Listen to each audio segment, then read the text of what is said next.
غور کیجئے کہ خداوند کا فرشتہ خود آیا ہے اس پیغام کو دینے،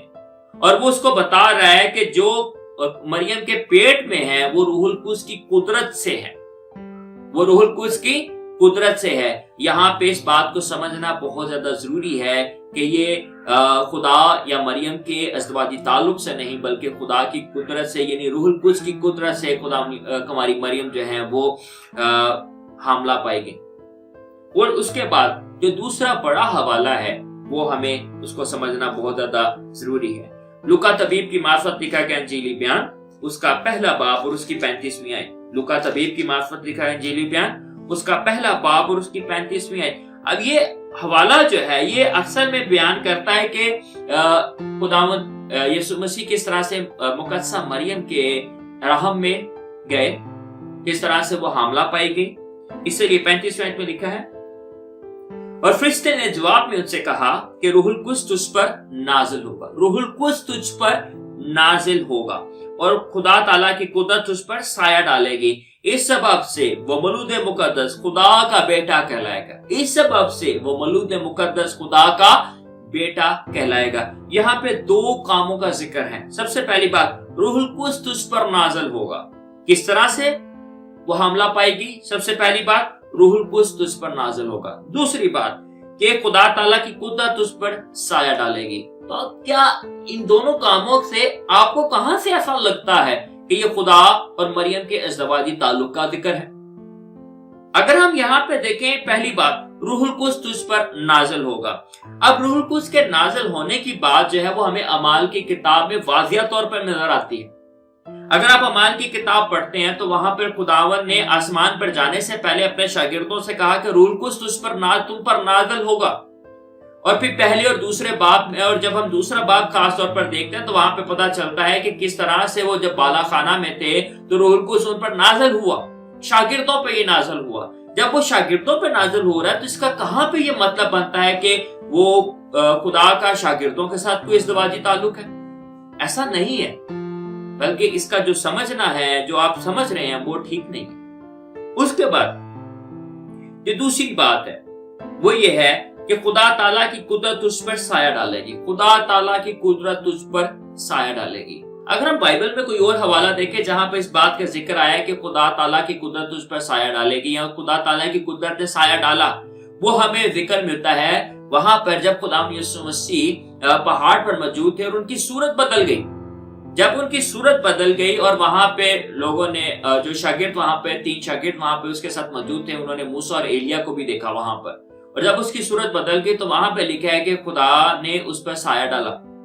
اب وہاں پہ کہاں پہ یہ ذکر آتا ہے کہ وہ کوئی ازدواجی تعلق کی بات ہے؟ یہاں پر بھی ازدواجی تعلق کی بات نہیں ہے، لیکن اگر آپ غور کیجئے کہ خدا یسوع مسیح کیسے پیدا ہو رہے ہیں، وہ یہاں پہ لکھا ہے، کیا لکھا ہے کہ اور فرشتے نے جواب میں اسے کہا کہ روح القدس تجھ پر نازل ہوگا اور خدا تعالیٰ کی قدرت تجھ پر سایہ ڈالے گی، خدا تعالیٰ کی قدرت تجھ پر سایہ ڈالے گی۔ اس لیے ہمیں یہ بات کو سمجھنا بہت زیادہ ضروری ہے کہ جب ہم یہ کہتے ہیں کہ خدا کا بیٹا، جب ہم خدا یسوع مسیح کو خدا کا بیٹا کہتے ہیں تو اس کا یہ ہرگز مطلب نہیں ہے کہ ہم یوں کہتے ہیں کہ مقدسہ مریم اور خدا کا کوئی ازدواجی تعلق ہے۔ ایسا بالکل نہیں۔ وہ کس طرح سے پیدا ہوا؟ یہاں پہ 2 باتیں ہیں کہ روح القدس اس پر نازل ہوا اور خدا کی قدرت نے، خدا تعالیٰ کی قدرت نے اس پر سایہ ڈالا۔ اسی لیے جب بھی ہم اس بات کو کہیں یا سنیں یا سمجھیں تو ہمیں اس بات کو سمجھنا چاہیے کہ ان کا کوئی یہ بات نہیں ہے کہ خدا کا مریم کے ساتھ ازدواجی تعلق ہے، بلکہ یہ بات ہے کہ وہ روح القدس کی قدرت سے حاملہ پائی گئی، وہ روح القدس کی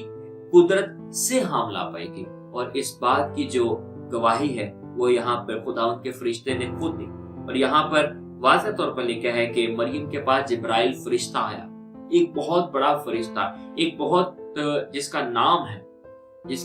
کو ہم نے مختلف طرح بار بار ہم اس کو دیکھتے ہیں، اس کے کام کو دیکھتے ہیں، ایک پاک فرشتہ جو آ رہا ہے وہ کتنی بڑی خبر لا رہا ہے، اور وہ یہی کہہ رہا ہے کہ اس نے خود کہا کہ اس سبب سے، فرشتہ دیکھیں غور کیجیے گا وہ کیا کہتا ہے، فرشتہ کہتا ہے اس سبب سے وہ مولود مقدس خدا کا بیٹا کہلائے گا، خدا کا بیٹا۔ اب فرشتہ خود اس کو خدا کا بیٹا کہتا ہے، اب آپ یہاں پہ غور کیجئے، یہ اس کو خدا کا بیٹا کسی مسیحی نے اس کو خدا کا بیٹا نہیں کہا، بلکہ ایک فرشتے نے آ کے کہا، یا کسی مسیحی پاسبان نے یا مسیحی رہنما نے اس کو خدا کا بیٹا نہیں کہا، بلکہ پہلے فرشتے نے خود آ کر اس کو خدا کا بیٹا کہا۔